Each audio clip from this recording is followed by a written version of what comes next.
क्या mic check नहीं है?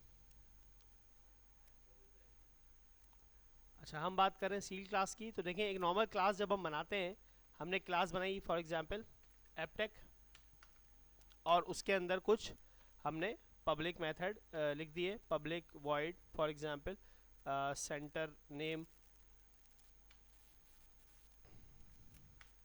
जो कि रिटर्न करेगा, सॉरी रिटर्न नहीं करेगा, प्रिंटिंग कर देते हैं यहाँ पर कंसोल डॉट राइट लाइन में, एनीथिंग लाइक एपटेक। ठीक है जी। अब एक चाइल्ड क्लास हम बनाते हैं, मैंने क्लास बनाई MSG, इनहेरिट कर रही है एपटेक को।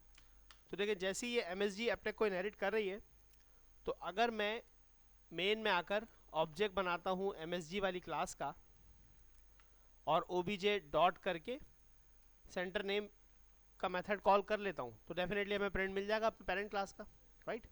अगर हम चाहते हैं कि क्लास जो हमने डिक्लेयर की है वो मजीद इनहेरिट ना हो, मजीद उसमें काम ना हो सके, वो क्लास फाइनल हो जाए, अब वो क्लास पक्की हो जाए, सील्ड हो जाए, तो आप यहाँ पर लिख देते हैं सील्ड क्लास।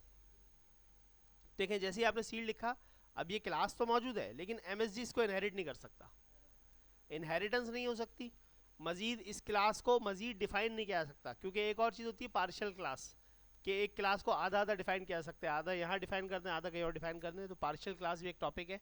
लेकिन सील्ड क्लास जब आपने कर दी, तो फिर वो मजीद पार्शियल नहीं हो सकती। इसी तरह जैसे किसी भी क्लास को आपने सील्ड कर दिया, अब वो इनहेरिट नहीं हो सकती। ठीक है जी।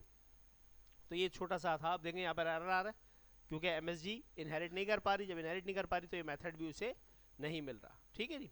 तो ये सील्ड क्लास, हमें जावा में इसके लिए फाइनल का कीवर्ड यूज होता है, फाइनल क्लास, क्लास का नाम सील्ड क्लास कर दी। सर इसका फ़ायदा क्या? फ़ायदा ये कि आप एपटेक की क्लास को बिल्कुल यूज़ कर सकते हैं। आप, ये क्लास है सिंपल सी, आप इसको यूज़ कर सकते हैं, कोई मसला नहीं। ठीक है। और इसके आप मेथड भी यूज़ कर सकते हैं। अगर आप क्लास ऐसी बनाना चाहते हैं कि उसको बस इनहेरिट ना किया जा सके, तो आप उसको क्या कर देंगे, डिक्लेयर सील्ड।